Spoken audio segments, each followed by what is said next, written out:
Rams and Bills from Los Angeles. And in a rare occurrence, the defending Super Bowl champions are underdogs to open up their season at home. Hasn't happened since the 2016 Denver Broncos. Of course, that Broncos team was quarterbacked mostly by Peyton Manning in 2015. Then he retired. And so Trevor Siemian was the starting quarterback to open up things in 2016, which is a big reason that they were underdogs. So this is a little different considering Matthew Stafford's going to be under center. Although, as I said before, I think most of this has to do with expectations on the Buffalo Bills. That this has all aligned to be the Bills' year. In the division, nobody is as good as Buffalo. The Patriots have taken a step back clearly. Zach Wilson's injured for the Jets. The Dolphins are good, but still have question marks at quarterback and a first-time head coach. Meantime, the Bills have been to the playoffs perennially over the last couple of seasons.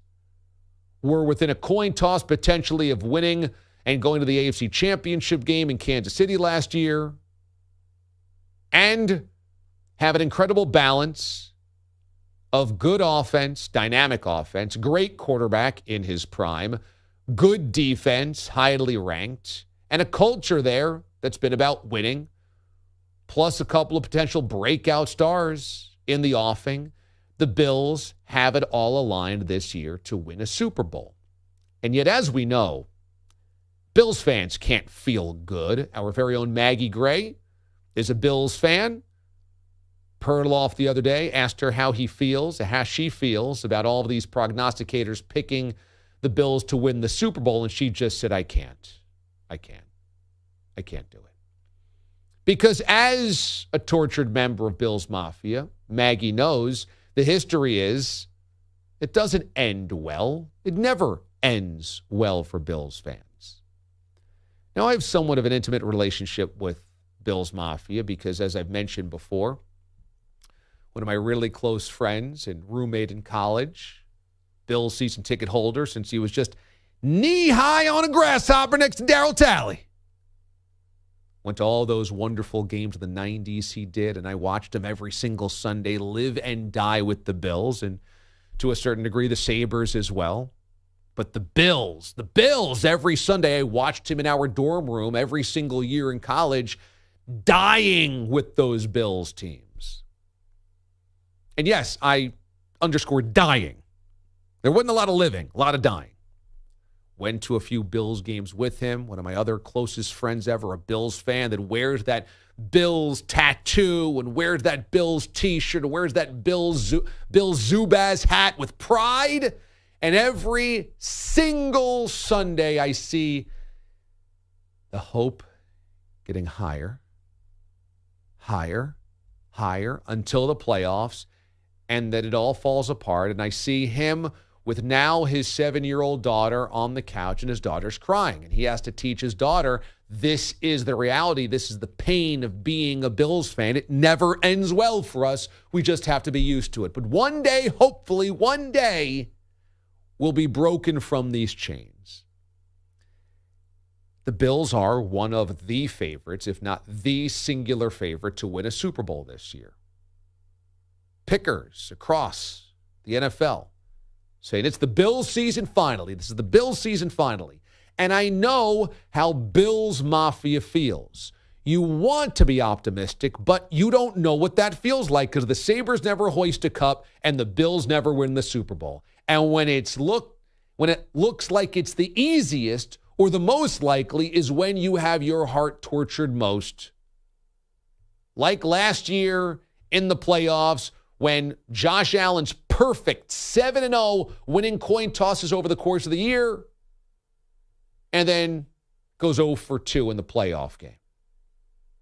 Or when the Bills are big favorites over the New York Giants in the Super Bowl and Scott Norwood is wide right.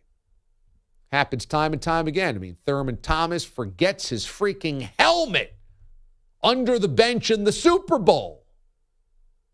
How could it happen? How could it happen? Time and time and time and time again. But I'm here to tell you, Bills fans, that there is reason for hope. There is reason to believe that fates can change. There is reason to believe this could be your year. You'd rather probably be a little under the radar.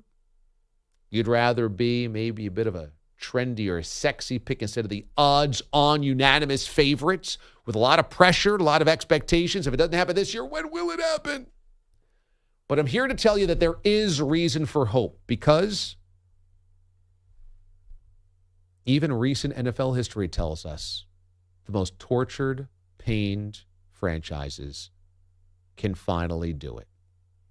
Look no further than 2 years ago, now 3 seasons ago, when the Kansas City Chiefs lived this life.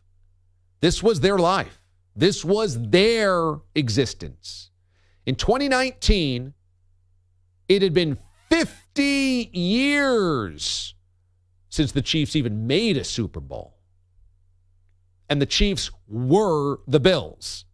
Yes, they had a Super Bowl win, so that's a little different. But let's go back to the 90s. Remember those Bills fans? Every year, Marty Schottenheimer took those Chiefs teams to the playoffs. They collapsed. They were the 1 seed multiple times, one and done. One of the great defenses of the era couldn't win a playoff game. Lynn Elliott missing 3 field goals in a field goal game. Whether it was Trent Green, whether it was Joe Montana, whether it was Steve Bono, whether it was Matt Castle, whether it was Alex Smith, the same thing happened over and over and over again. We lose. Now, the Chiefs fans are one of the best in the country, always had the hope, but always heartbreak in January. Blowing leads, collapsing at home, one and dones as the 1 seed. It was all what Bills fans have felt. And yet, here they were in the Super Bowl in 2019, after again having their hearts ripped out of the AFC Championship game because they lost a coin toss and they hoisted the Vince Lombardi trophy. They finally did it. They got the parade. Let's not forget, 2 years before that, the Philadelphia Eagles were you, Bills fans. Eagles fans were Bills fans. They had never won a Super Bowl. Last championship, 1960, before the Super Bowl. Pain watching all of their brethren win Super Bowls in the NFC East.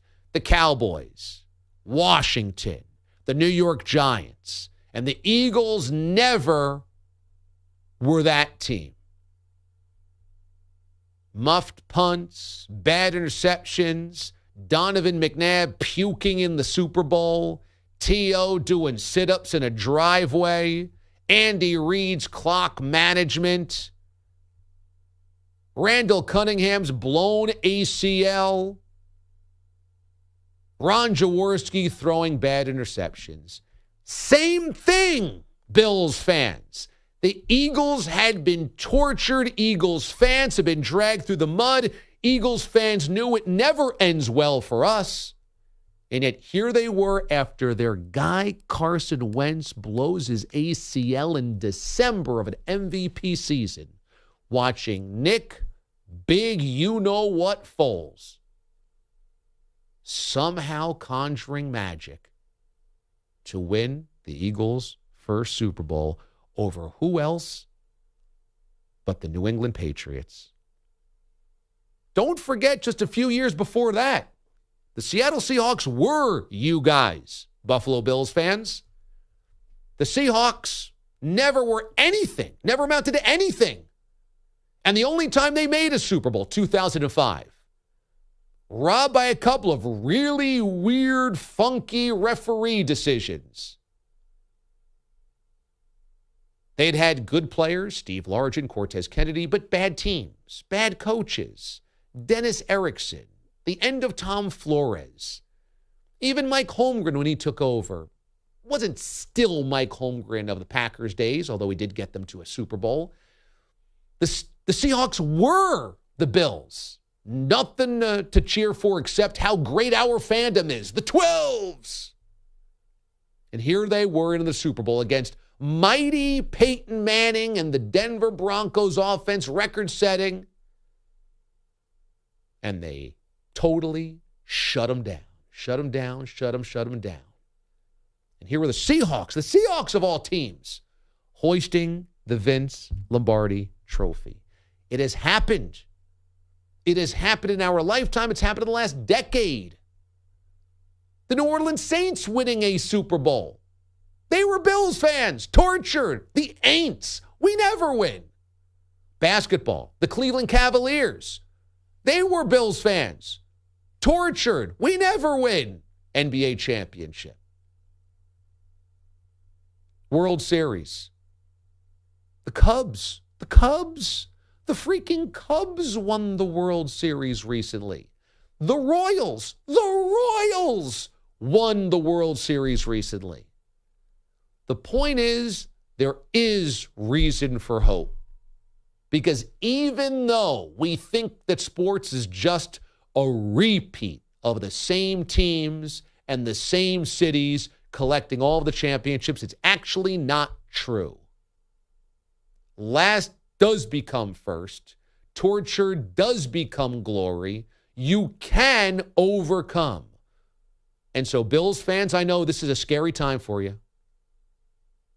We're on in Buffalo. We're on across Western New York. We're on in Rochester. Tons of Bills fans there. And I know that this is a scary, perhaps terrifying reality. Oh, my God. We're the favorites. We're supposed to win the Super Bowl. And what happens if we don't and we're supposed to win? Stay the course. Keep the faith. And believe. Believe that it can happen to you because it has happened to others that felt exactly like you do. Perhaps a march to the Super Bowl and an elusive Vince Lombardi trophy begins tonight in Los Angeles against the Rams. How could it happen? How could it happen? Where else would you rather be? Thursday night at SoFi Stadium. Well, it'd be better if it was in Buffalo. But where else would you rather be?